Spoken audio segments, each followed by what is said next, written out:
We take you here now, and of course, as the number of people who are perishing due to coronavirus rises, sometimes people are stuck abroad, or you simply cannot go to pay your last respects to the person that you love who has passed away. So how do you heal when you have not even said goodbye?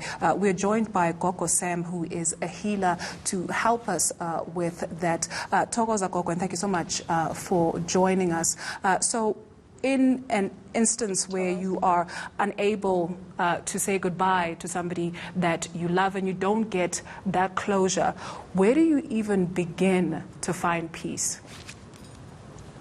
It becomes a bit difficult. I think we are living in different times because it's not only I as the individual that is left to live that I need to find closure. It is also important, the souls that have passed on, to also find closure.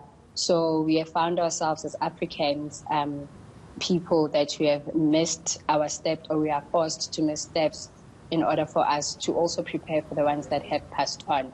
So that will also mean I, who is still alive, there's certain steps that will also be missed for me to be able to get closure of the person who has passed away. Also considering that people that die from COVID, it's not only impacting the families that have been affected by it, but it's also impacting the community as a whole. And by me saying that, it's also impacting the people that have just got their normal death because of the certain rules that have been put in order for us not to be able to prepare for the ones that have passed on. So from a cultural perspective, we know that if, for example, I will make it from my culture, who I'm Zulu, umuntu uyandlalelwa. So that's why it takes a week or two for someone to be buried because of melesimdlalele. Utshwala meluphekwe. We need to inform the ones that have already passed on. So those are the certain things and certain measures and steps that have been missed. And now we will also find ourselves, when time goes on or we move forward, people will have not been healed from an ancestral viewpoint of view and as a person. And also considering that in general, healing is a journey. So there will also be cleansing ceremonies that will need to be performed after a burial has been performed.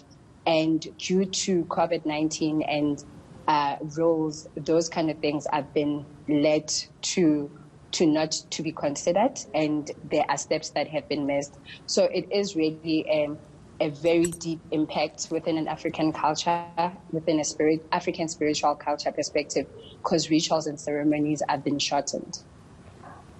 Right. I mean, a lot has been said about this being a new normal, and we have to find new ways Yes. of doing things. Where spirituality is concerned, you touched on a little bit about some of the consequences of not doing certain traditions after somebody has passed away.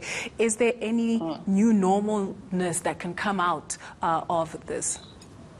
So I think it's similar to economy, right? Where we can't even export, or certain things are now proudly South African that we need to buy. But from a spiritual point of view, Dala or Kokomkulu, I don't think that they had candles, but only thing that they had is imbepo.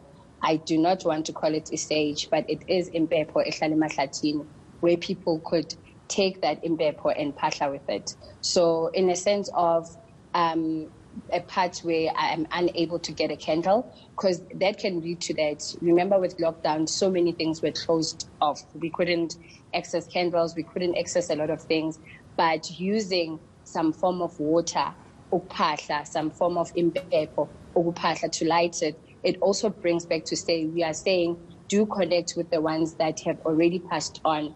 Let them find you as a good spirit, let them find you as a good soul, and please do rest in peace. But also putting at space to the people that you have left behind, using water, using impepo, mixing it all together. We're also saying, with this water, with this setting of ceremony, of cleansing method, we are saying, let's cleanse one another. Masisuse isithunzi lesi sesihambile, in order for us to invite light, in order for us to invite prosperity, as well as amadlozi nawo ayokwazi ukusetlela. Yes, they wouldn't be able to settle, because you must remember that slaughtering, there is a reason why we slaughter.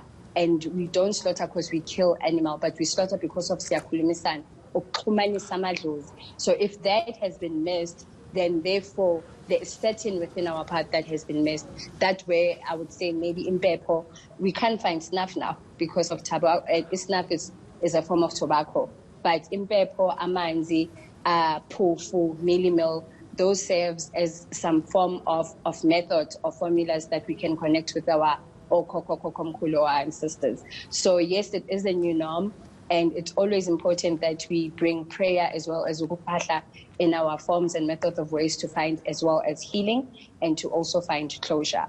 So it's something that has gotten us in terms of to change how we used to live our lives. But from an African spirituality or from a spiritual point of view, then it means then let's go back and find ways and forms of how our old people that have passed on used to do things, because certain things that we're using now, they were not existing at that time.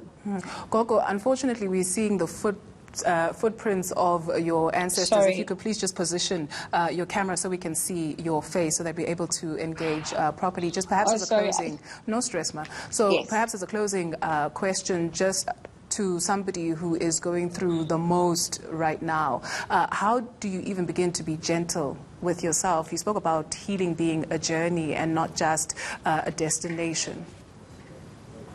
So you become gentle with yourself to understanding. I think this is the conversations that I've been having with people. Unfortunately, COVID has been introduced to us in terms of fear. And one of my family members was diagnosed with COVID, and I think I said to my cousins, let's not fear and let's not panic.